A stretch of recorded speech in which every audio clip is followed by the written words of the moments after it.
one on the computer. Zoom is already recording. Cool. All right. Well, in addition to the teaser trailer that we just discussed, we got to talk about these Avatar reactions, like the audience scores that came in overnight. Kind of interesting, and I'm not quite sure how much I honestly trust all of them. We'll get into that after this wonderful intro. Hello, everybody. Welcome to the Daily Cup of Genre here on the Genreverse YouTube channel and podcast network, wherever you get your podcasts from. Google, Apple, Stitcher, Spotify, all those, Amazon Music. Give us a follow on that. If you're watching us on YouTube, thank you so much. Please do hit that red subscribe button if you haven't already. I'm Kyle, that's Manny. We also have a website, or the website has us, lrmonline.com. Go there for written reviews, written news, articles, aggregation, opinion pieces, and more. Whoo! Last day of school for most kids across the country. Mm-hmm. My son is having pajama day. I never participated in that stuff. It was weird to wear pajamas to school. Fun times. He's having fun with it, and that's all that matters. And I'm relatively looking forward to having him off for a couple of weeks, if for no other reason than I don't have to get up so early. He's not quite at the age where he can do all the getting ready for school stuff by himself or without, encouragement to keep moving. But yeah, Avatar, man, have you looked at any of the audience reactions to this movie yet? Nope. It's I'm a little untrusting of two things that I see when people rate movies. One star or zeros, anything that's like the absolute bottom, because it's like, even some of the worst movies out there, like Time Bandits, have a few things that you can say nice about them, right? Something that elicits more than a 0 or a 1, generally. And the other one I'm very skeptical of is 5 stars or perfect, A pluses and things like that. That those tend to be people that are either the it's either an A plus or it's an F, and I don't like that at all, and I don't like it on either side of it, because there's a lot more to movies than that. But looking through these, there are a shit ton. Jeez, cat, hold on. There are a crap ton of 5-star reviews, like a whole lot. And for critics right now, it's sitting at 80% certified fresh, audience score with over 1,000 verified ratings, which only means that they purchased their ticket online and then left the review. 1,000 of those, 94 from the audience. A lot of these are special effects, visuals. John A. verified 5-star. Special effects in this movie were great. The story was decent, but I did not think it was as good as the original Avatar. 5 stars then. Why? Like, why? How does that make sense? You see what I'm saying? Yeah. Okay. Natasha M. Ludicrous level visuals. Holy water IMAX 3D. 3 hours of heaven. 5 stars. I still don't. I mean, guys, if you're looking for something that's just visual effects, play a freaking video game. Here's one I actually buy. 3 stars from John Y. Movie way too long, storyline confusing with too many conflicts to track. Okay, I mean, I could see that. Still gave it a 3 stars. He didn't say, this was the worst thing ever. 5 stars. What a great movie to watch. Just simply amazing. Wow. 5 stars. Visually and audio fantastic. Great acting and effects. 5 stars. Great effects. Sound was perfect. Comfortable seats. You're not rating your theater. You're rating the movie. Do you see why I'm saying I don't necessarily trust all of this? And I'm not saying that it's necessarily bots. Some of it maybe. Mostly I'm thinking it's just people that don't know how to grade or rate a movie, and they're going off of I don't know. I don't want to just say pure personal feelings, but I don't know. There were a few, and they've been pushed down as more reviews come in. There were a few ones and zeros, or half stars. I don't think you can give 0 stars, but half stars and 1 stars that were just like, oh, it's bad. And I'm like, you got to give me more than that. Someone gave it a 2-star review. Noah L said, overlong, poorly written, poorly directed. It looked good, and that is about the only positive. That is a review I buy, right? Because he says what's good, the looks, which was the same for the first Avatar, and then says what was bad. I buy that. I don't know, man. I know Breaking Geek Radio is going to be having Jammer and Danny review it. Nick didn't get to see it. You guys will be able to find that later on today. Their review will go up here on the channel. Man, do you think this movie even has a fair shot at a realistic snapshot of the people, like the audience's appreciation, or are we beyond? Is everything these days either the best ever or the worst ever? It's a good question. I think that I don't know. We've talked about it. It's when we're talking about the different kinds of movies, because let's be real, Avatar's a franchise movie. Yeah. If Avatar was an original movie, it wouldn't be having this kind of hype in 2022. If this was the first Avatar, no, it wouldn't. Right? Am I? No, you're not wrong. I have a feeling. Yeah, no, people would not care about Avatar if this was the first film. The more and more I think about it, the more I think Quentin Tarantino was right, and it's terrifying. Because I think that you kind of get caught in the nostalgia, and then it puts on blinders. Yeah. With that said, people are enjoying the movie. Fine, and I'm happy for it. Hope it kills in theaters. Hope it does. Theaters need it. Again, I don't know how that happened if it's a 3.5 hour movie, because you could only show it so many times. But then again, like, what else are you showing? I guess you can put it in extra rooms. But it is in 4,202 theaters. Yeah, but how many rooms per theater, and how many times can you play how it? many screens? Yeah. So to be real, like, I don't think I'm gonna be watching it this weekend.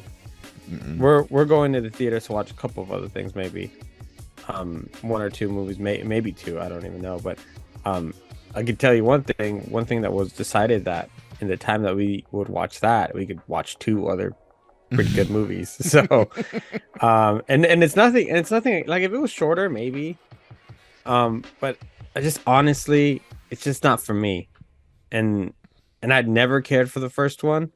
And I'm not gonna care for this one. So no. And it's okay, and that's okay. There's always fine. There's gonna be movies for everyone, and there's gonna be movies that aren't for everyone. So, and we're not hoping that fails. We're quite the opposite. We're at that stage where even things that we don't like, because we see a bigger picture, we want this to be wildly successful. The days of petty Avatar can't be the number 1 movie of all time.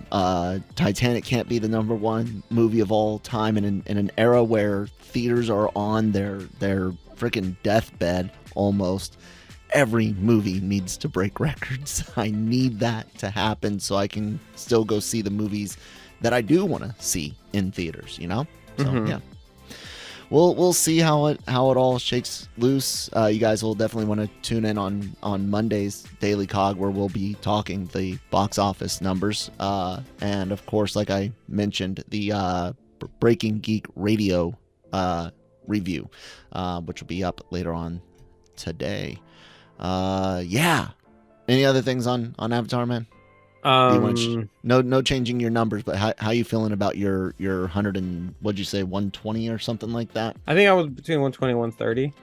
Yeah, And you'd moved up a little, and a I little, moved yeah. down a little bit. Yeah. I'm starting to feel like maybe we're gonna.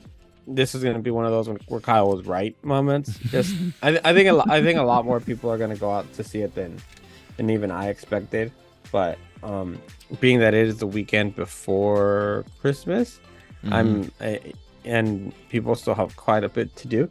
I wonder if it'll just hold up better next weekend.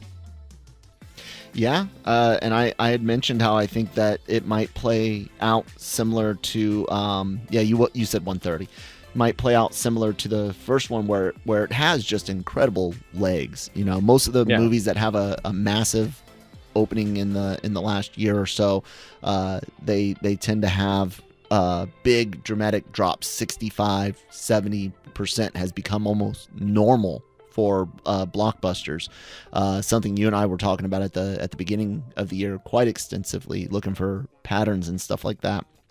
I don't know, but I could see this maybe only, especially with the next weekend being a holiday weekend, I could see this only having a 40% drop, like a traditional 40. No, I think it'll still have 45. the same type of drop, just You because think of it'll the still be fact. 60s? I think like higher 50s, just really because it doesn't have rewatch value. It's too long.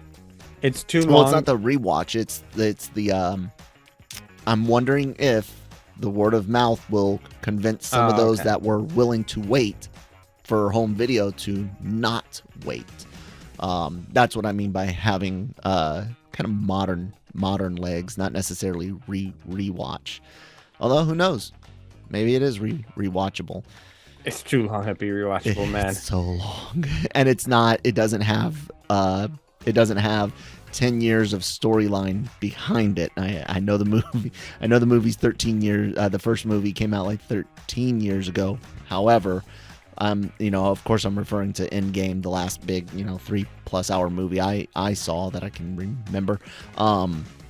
It had a whole lot more building into it and a lot more love and Cat, you're done. Go. Chewing on my headphones cord. Endgame had a lot more going for it and a reason to sit for 3 hours versus Avatar for the average person. I mean, that's been the number one issue I've heard people say. I don't want to sit in the theater for 3+ hours of Avatar. Specifically Avatar, and I think that goes back to some of those first things that I was reading the reactions. Is it's a visual treat, but we live in an age where visual treats are everywhere. You can pop into an awesome video game like Ghost of Tsushima and be way more entertaining. Yeah, those games, some of those games are way too complicated, man. Like they can be. It's just like, it's just give me a 2D Mario jumping on boxes and let's move on. Well, speaking of moving on, something kind of interesting came out late last night or early this morning. I'm not quite sure when. Excuse me. I'm sorry about that, ladies and gentlemen. The Barbie teaser, something that was going to be made a long time ago. I think Amy Schumer was at one point attached to it, and then there were things about her weight and her comedy, and it eventually went over to Margot Robbie, and that's who's playing Barbie. So Warner Brothers Pictures has finally released this teaser. Manny's had his door hammered down by PR reps to say, hey, cover this for us. Apparently bearded Manny and bearded Kyle are the target audience. these I do have a daughter, so I guess. Yeah, that's true, but I keep thinking of us as manly men doing manly things such as podcasting. And we're like, you ever watch did you ever watch In Living Color? Yes. We're the men on film. God. Oh God, I can't believe you went there. Hated it. Yeah. All right, guys, let's check out this teaser. Manny's gonna push play when I say now, so 3, 2, 1, now.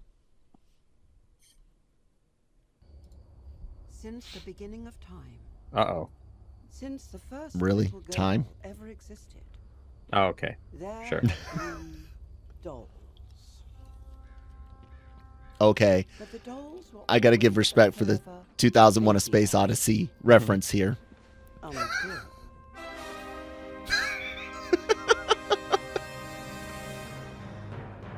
Oh God, it's giant. No one's gonna get that the 2001: Space Odyssey thing that is a Barbie fan. This No, is they're gonna think it's an original thing.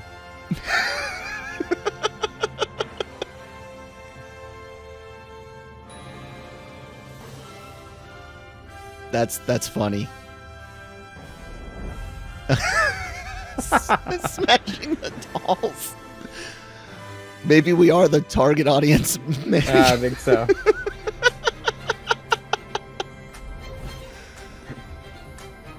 Wow, that's a lot of pink. I know. Okay, Warner Brothers. Oh, that was it? Okay. you managed to surprise the hell out of me. I'm not gonna lie, that was funny. I don't know how that appeals to Barbie fans, but that was funny. Yeah. Yeah. It looks like it's gonna. Wow. I guess they're gonna embrace the cheese. You have no choice Yeah. but to embrace the cheese. I mean, really, and that was like the big question is like, what does a Barbie movie look like? And I mean, we saw what it's going to kind of look like, and it looks very much like a Barbie playhouse, but just that intro with the girls and their dolls, man, bravo on the trailer team. That was a brilliant move. Whoever wrote that, edited that right there was brilliant. Regardless of how good or not the movie is, that is a great trailer, a great teaser. Man, It was good.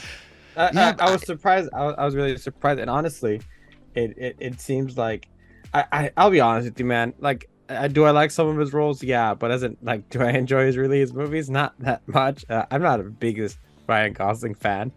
yeah, And I do like him in a little bit more serious roles. So like to kind of like just real quick see him in like that kind of like goofy role, and I'm just kind of like I don't know. And then I will say that Simeon Liu looked pretty funny. Yes. Doing the little dance, and I did hear him talk about it a little bit when I was at LA Comic Con because he was there. So yeah, it's interesting too that the first images that we would see like official is like her in that kind of iconic kind of zebra print bathing suit. Yeah, like 1960s, 70s Barbie bathing suit. Yeah, but seeing it now like that, and not seeing those terrible pictures that have been released beforehand, I don't know if this movie works without Margot Robbie. I'll tell you that.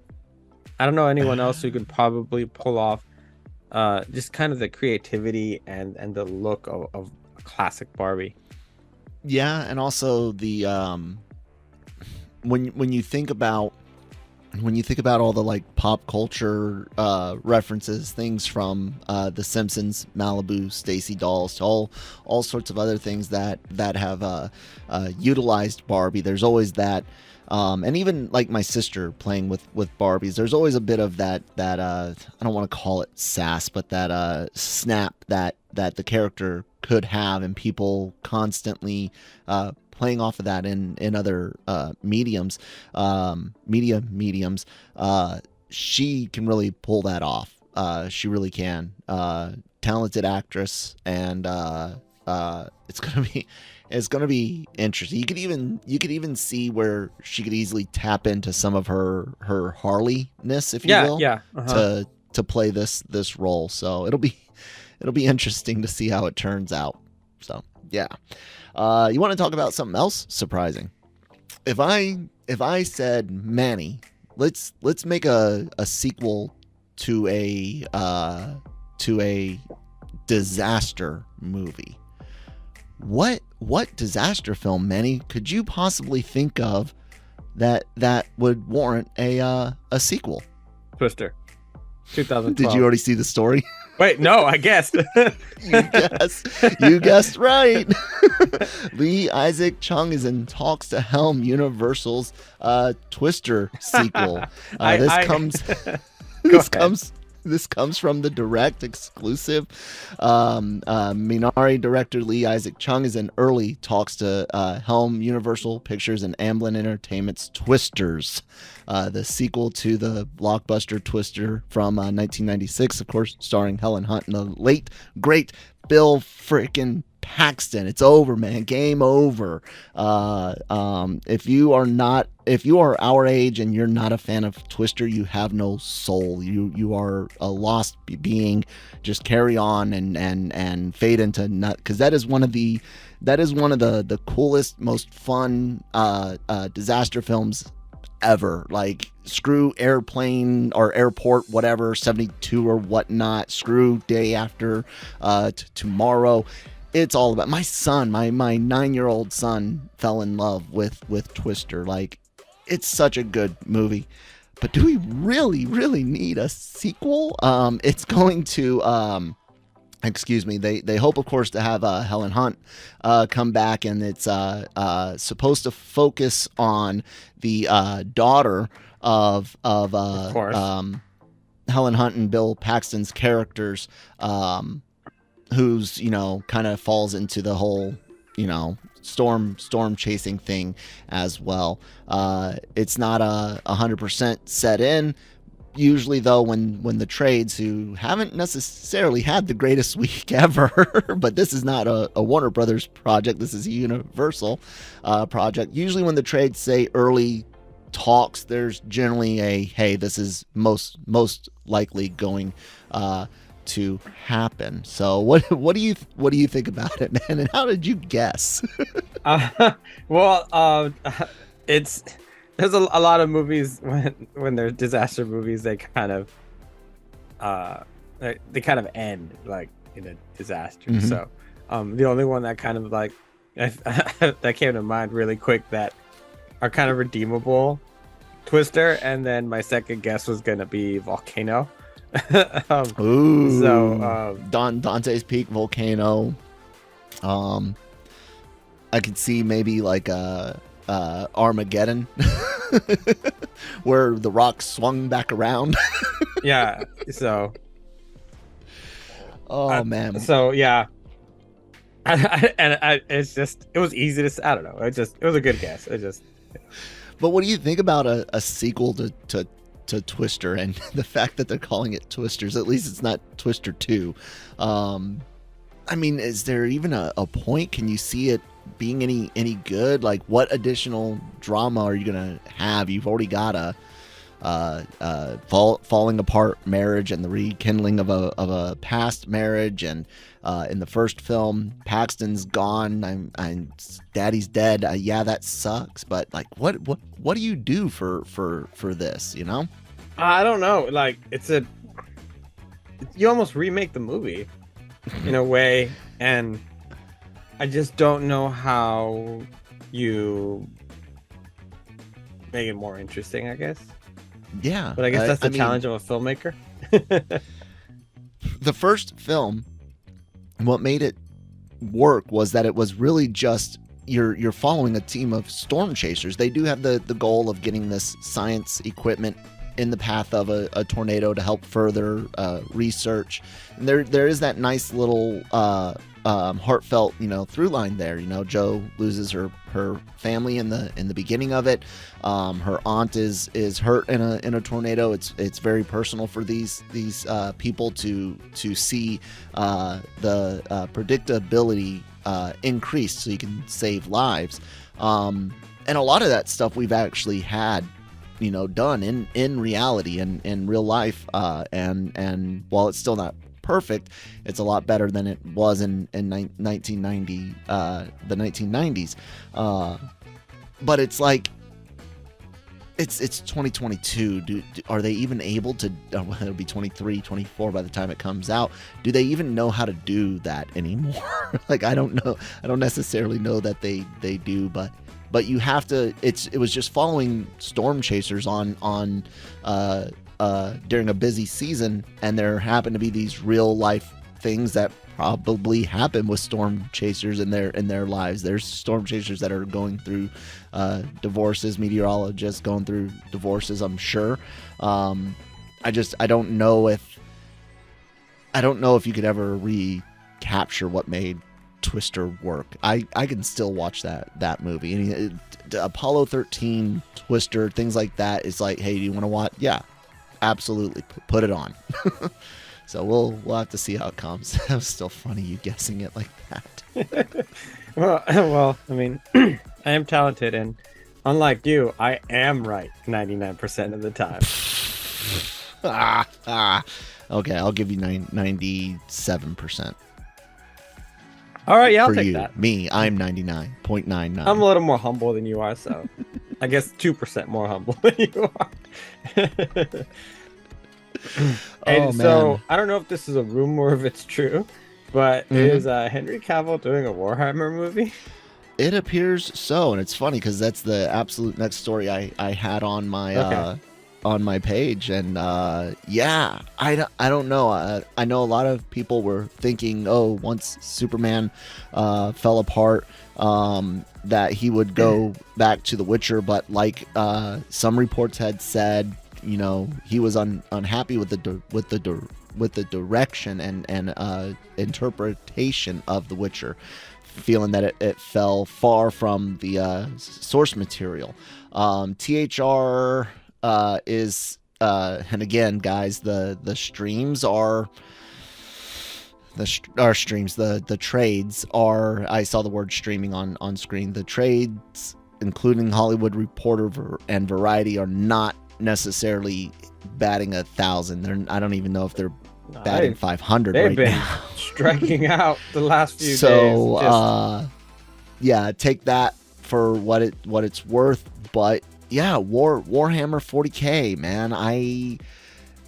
I do not play Warhammer. I've played some of the video game adaptations, of course. I'm a big fan of real-time strategy games back when my brain worked fast enough to play them. It's one of the worst parts about my history of head injuries and that last one. It's really hurt my ability to track everything you need for an RTS. Anyways, but I do know that the fandom is diehard, like dedicated. Like this is a dangerous situation. Not only is it Amazon who kind of flubbed in many people's opinions for different reasons, the Wheel of Time and Lord of the Rings, but it's also a video, both a video game and a tabletop game. It's a game adaptation, which is we've talked about game adaptations, man. Manny, do you play Warhammer? Know anyone that plays Warhammer or the video games or anything? I honestly don't even know what Warhammer is. Okay. Is it like Dungeons and Dragons?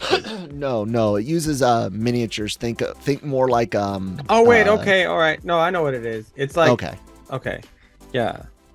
I mean, yeah, sure, you can use miniatures and stuff in Dungeons and Dragons, but this is more along I was like, we use minis in D&D. Yeah, this is more along the lines of controlling groups, armies, and like think real-time strategy game like Command and Conquer or StarCraft, but tabletop.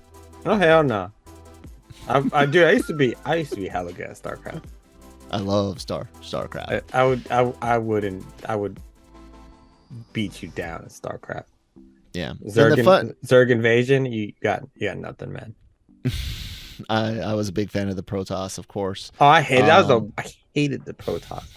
Gotta build those stupid pylons everywhere. Anyway, sorry. Go ahead. And I also and every now and then, if I forget to turn down my phone, you guys will hear the nuclear launch detected sound effect on when I get notifications from my family chat with my parents and sister. Anyways, Cavill is, of course, known to be a bit of a geek. He does enjoy Warhammer, paints figures, and Yeah, man. Hollywood Reporter did want to put in here to reiterate, Amazon has yet to close the deal. It's good that they're putting that in there. But yeah, I mean, good for him. We always talk about how much we want to see fans and people that know the project that they're getting into. You don't always have to. We know that the overwhelming majority of the Marvel stars, the MCU stars, your original 6 Avengers included, were not big comic book readers. Many of them, got their first start with the comics, researching the roles and stuff like that, and that's fine. But you also begin to worry about what it seems that Cavill went through with The Witcher, where you adapt something and you're not true enough to it, and as a fan, how does that affect you portraying a role in such a project? So it'll be interesting. Best of luck to him. I don't have any big affinity for it or against it, or anything against it in any way, so I'll be open-minded for it. Yeah, it's cool. Like, I'm glad some of these games are kind of getting their time to shine. I'm very excited for the upcoming Dungeons and Dragons film. I hope that's good, because so that film is hard to kind of like completely ruin, because of the fact that Dungeons and Dragons is always open to interpretation, and there's like everything and anything could go wrong at any moment. So actually, the worse, the more like it like fails to follow a plot line, the more accurate it becomes. Because I can't tell you how many times I've ruined my Dungeon Master's game by continuously obsess over something that he mistakenly mentioned. I did compare in our Discord, link down in the description box if you guys want to hop on and have chit chats with us about everything in entertainment. We've got meme room, pets room, you want to show off your pets, and we've got anime, Star Wars rooms, everything. It's pretty cool. So I had said that the fandom can be as intense as like a BattleTech fandom, and I don't know if you know, BattleTech also started tabletop RPG, big into novels. There was even a cartoon back in the day, but people are very, very, very picky about their BattleTech. The Mech Warrior games are based in that universe, so if you've ever played Mech Warrior, you are relatively familiar with the BattleTech world. And it'll be very interesting to see how fans react to both the news and, of course, when it eventually comes out. So yeah, that's it, man. We blew through all of the stories that we had. Was there anything else you wanted to talk about today at all? I know next week we're gonna hit the Christmas stuff hard, because we've ignored it all month because we've had so much other stuff to talk about. Yeah, that's good. It really shows that even kind of at the end of the year, there's some stuff going on, and it looks like people are gonna have a good weekend with Avatar, and yeah. So yeah, it was cool. We got a nice little trailer with the little teaser we talked about today, and yeah, I think we were able to wrap up the weekend pretty well over here. Yep. So guys, make sure you do come back next week, like we said, Monday. As long as nothing goes wrong, Manny and I will be talking about the box office performance of Avatar: The Way of Water. And we'll start talking about favorite Christmas movies, maybe bring up the old argument of whether or not Die Hard is a Christmas movie. It's not. We'll talk about all sorts of stuff, as we normally do here on the Genreverse Podcast Network, the Daily Cup of Genre on the Genreverse Podcast Network and YouTube channel. Subscribe if you're watching us on YouTube. We got a lot of great content. All of our podcast and review shows go up here, as well as AVR Squared anime reactions and Genre Shot trailer reactions. I mentioned the podcast network, every app that you can imagine. Well, not every app, most of the apps that you can imagine, all the big ones, Amazon, Google, Apple, Spotify, Stitcher, and more. And of course, lrmonline.com, the website where everything else goes up, including written reviews, celebrity interviews that are from the LRM YouTube channel. Subscribe there as well. And news aggregation, opinion pieces, and more. So, yeah. Anything else to say, man? Nope, I think we're good today. All right, guys. It's been great. We'll see you next week. Bye.